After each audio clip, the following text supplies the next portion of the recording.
Assalamu alaikum, this is Salim Kadir. Welcome you to news at 5 p.m. on BTV and BTV World. Very good afternoon. Prime Minister Sheikh Hasina is now in the United Kingdom to join the funeral of Queen Elizabeth II.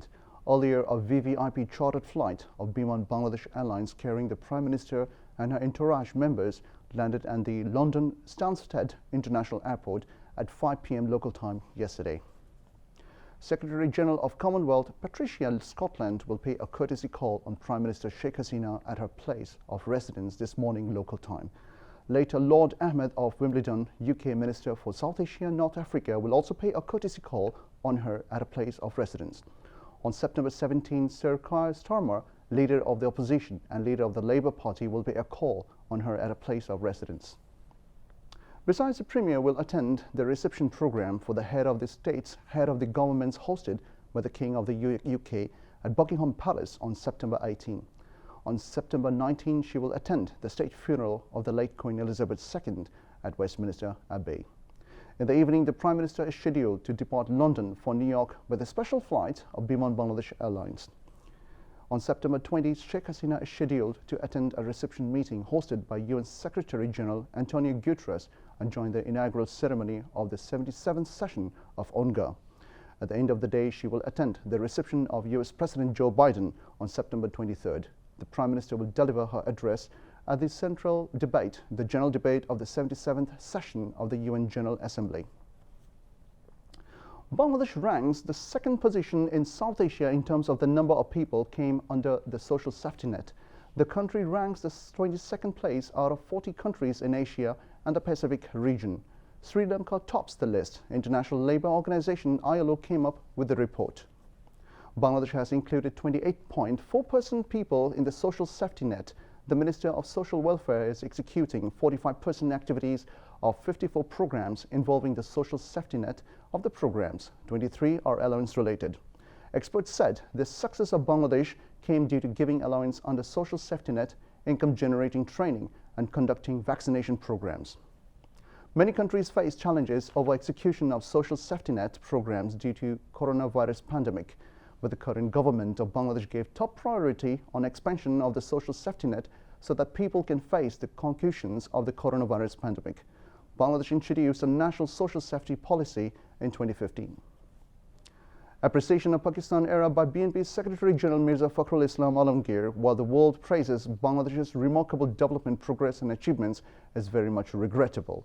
Awami League General Secretary Ubaidul Qadir said this in a statement in Dhaka today. Responding to the speech of BNP's Secretary-General that the Pakistan period was better than that of Bangladesh, Ubaidul Qadir said it reveals the anti-Bangladesh stance of BNP. In the statement, the Awami League General Secretary also said, no person or organization believing in the independence of Bangladesh can make such remarks that go against the spirit of the liberation war. Ubaidul Qadir, also Road Transport and Bridges Minister, keeps saying such comments of leaders of the BNP prove that they still want to introduce the Pakistan-style politics. The Awami League General Secretary says the parliament and mass media of Pakistan appreciating Bangladesh's rising economy, whereas Mirza Fakhrul Islam Alamgir is shamelessly advocating for that country. Ubaidul Qadir goes on to say such a speech of BNP Secretary-General is not only tantamount to sedition, but also betrayal to the blood of 30 million martyrs of the liberation war. Commerce Minister Tipu Mungshi said showing the price list of products at all business institutions will be mandatory to control the market. He said this today while addressing the 16th Annual Council of the Jatiya Shramik Federation at the Jatiya Press Club. Jatiya Shramik Federation President Amirul Haq presided over the council, while Workers' Party President lawmaker Rashid Khan Menon and lawmaker Shamsun Nahar, among others, spoke at the program. The minister said they have given 15 days to the Tariff Commission to implement the direction. The Tariff Commission has already fixed the prices of the 9 products, including food and steel. He also said the government is working to adjust the prices logically with the international market. Regarding unstable egg prices, the minister said the Tariff Commission will also fix the price of the egg, considering its cost in every stage. We now begin with international news. Possible supplies of longer-range missiles to Kyiv by Washington will be tantamount to crossing a red line by marking the United States a direct party to the conflict. Russian Foreign Ministry spokeswoman Maria Zakharova said this at a news briefing on Thursday, adding that in its case of Moscow could be forced to react appropriately. Zakharova warned that Russia reserved the right to defend its territory by all available means. Possible supplies of the missiles to the Kiev regime are identical to a situation in which European countries might host US-made ground-launched missiles, previously banned under the Treaty on Intermediate and Shorter-Range Missiles, capable of hitting targets on Russian territory, Zakharova added. President Vladimir Putin has acknowledged China's concern over Ukraine in his first face-to-face talks with President Xi Jinping since the Russian special operation. But speaking in Uzbekistan, Mr. Putin also thanked China for its balanced position and said US attempts to create a unipolar world would fail. Mr. Xi said China was willing to work with Russia as major countries. China hasn't endorsed Russia's invasion, but has grown trade and other ties with Moscow since it was launched. The two leaders meeting on the sidelines of the Shanghai Cooperation Organization SCO summit in Samarkand comes to a crucial point in the Ukraine war as Russian troops lose ground in parts of the country. Ukraine says it has evidence of a mass grave in Izium, the northeastern city recently freed from Russian control. Regional police head Vladimir Shomosko told mass media that more than 400 bodies were thought to have been buried there. Mr. Timoshko said exhumations would begin on Friday to get a clearer picture of the number of victims in the city, which was under Russian occupation for more than 5 months. It is not yet clear what had happened to the victims, but some accounts have suggested many may have died from bombing and a lack of access to health care.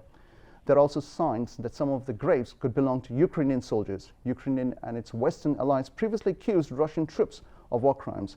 Moscow denies this. 9 people were killed and 2 injured when a wall came crashing down at Lucknow in India after heavy rain in the last 24 hours. The unusually heavy rain has also caused waterlogging in several parts of the city. Those injured in the wall collapse have been admitted to the civil hospital where doctors said that they are out of danger. Uttar Pradesh Chief Minister Yogi Adityanath announced compensation of 4 lakh rupee for those who died and 2 lakh rupee for the treatment of the injured. An order calling for schools to be shut was issued at 4 a.m. this morning after a night of incessant rainfall. An orange category heavy rainfall alert has also been issued for several areas. In view of the heavy rains, Lucknow District Administration has issued an advisory asking people to be aware of old dilapidated building. Global warming is likely to have played a role in the devastating floods that hit Pakistan, say scientists. Researchers from the World Weather Attribution Group say climate change may have increased the intensity of rainfall. However, there were many uncertainties in the results, so the team were unable to quantify the scale of the impact. In the 2 months since flooding began in Pakistan, tens of millions of people have been affected, with around 1,500 dying because of the rising waters. The intensity of the downpours saw the river Indus burst its banks, while landslides and urban flash floods swamped many areas. We now begin with the sports news. Bangladesh thrashed Bhutan by 8-0 goals to reach the final of the Saff Women's Football Championship 2022. Bangladesh scored 4 goals in the first half of the match held at Dashrath Rangashala Stadium in Kathmandu, Nepal. And in the second half, they scored 4 other goals. Captain Sabina Khatun scored a hat-trick for the team. Meanwhile, Siraj Jahan Shapna, Krishna Rani Sharkar, Ritu Purna Chakma, Mashura Parvin and Tahura Khatun scored 1 goal each for Bangladesh.